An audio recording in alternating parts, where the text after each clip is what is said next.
Hey guys, today we're going to try the new battery test that Tesla released to everybody about a month ago. So that tutorial is coming up.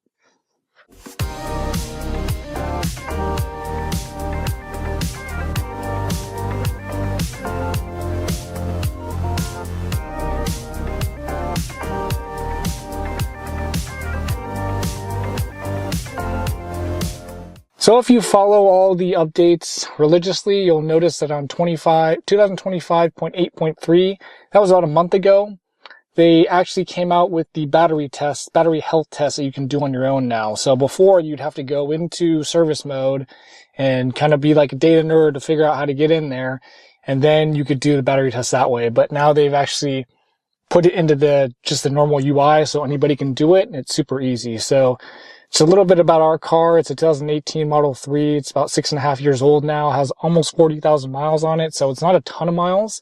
But just having a Tesla for over the years and trying to do like some other degradation tests and things that you can just do on your own, I'm guessing this car probably is going to be around 10% degradation, which is pretty normal for this age car and battery. So I'm not worried about it. But anyway, let's show you how to do that. We'll go into the test, and then of course I'm going to have to come back tomorrow and see how the results are. So to get into the battery health test, you want to go down to the car button here. You see my hand, kind of dark, but car button here. And then you want to go down to service. And then at the bottom of service, you'll see this new tab that says battery health. So if you go ahead and hit that, right now it's basically telling me, hey, your battery health is fine for your age of the car and mileage.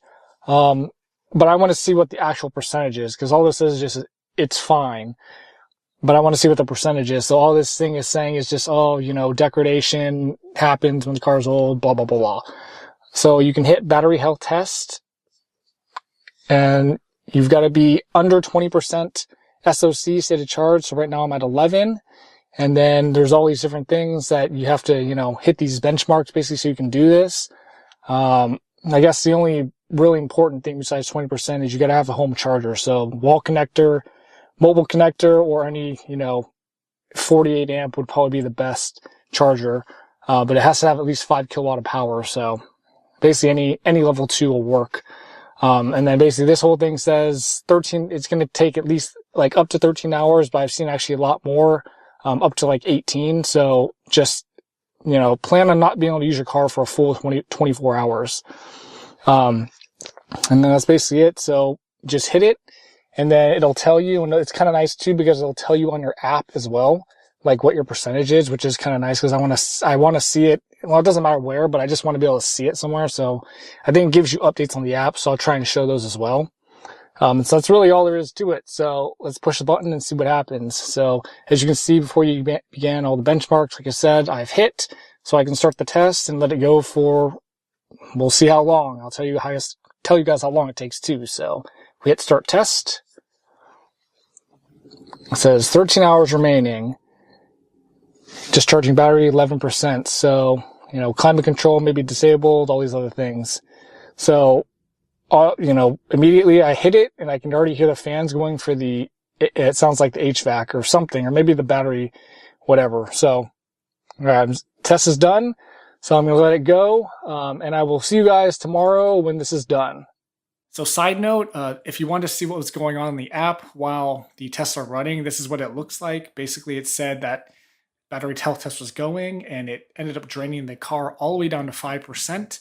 And at this point, it basically said remaining time estimate unavailable. I should have taken a screenshot a little bit earlier where it basically said 13 hours. And then it said this for quite a while. And then when I woke up the next morning, it's basically a charge all the way to 95% at this point. And it said an hour remaining at that point at 6:50 this morning. And then about an hour later, it was at 100%. It still said, now it says less than an hour remaining. And just a little while, like about half an hour later, it was done. And it came up with a notification saying, hey, your battery test is done, check it out. And then at that point, basically, this is what came up in the app when I went into the apps. Basically, it says the same thing that's on the screen that I'm going to show you coming up here. Hey guys, and we are back. So the battery health is done. And so basically what it did is the the car basically went all the way down to 5%. So it sounded like the car was super loud for a while. So it sounded like maybe the HVAC was on or something. So it brought the car all the way down to 5%. And as you can see, I'm at 100% right now. And so that's how the battery test is done. It does its thing. It took about 12.5 hours total to do the whole thing. So it was a little bit under the time that it estimates. That's good. And as you can see, unfortunately, my battery is at 83%. So it's kind of a lot lower than I thought it would be. It still says the battery is healthy for the age of the car and the battery. And so when I was doing tests a long time ago, maybe a couple of years ago, a year ago, this is kind of where I thought it might be. I was kind of being hopeful that it would be around 90%, but whatever. It is what it is. The car is a little bit older, so it's not surprising. So, and I try to take care of the battery too. I used to charge it to 90%. And then when I found out and Tesla recommended that you should be charging it to 80%, and I dropped it to 80%. So there's that. But, you know, by all means, I do take care of the battery as much as I can. So I guess this is fine for the age and the car of the battery. So that's really all there is to it. It was pretty easy. Just let it sit for a while and it just does its thing.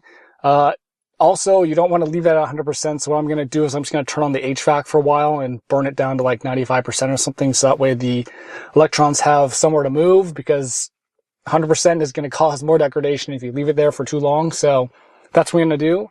That's how you do the test. It's pretty easy to do. Just make sure you got your home charging so you can actually do it, and make sure you have a lot of time to let your car sit. So that's how you do the battery test. If you have any questions, let me know below, and thanks for watching.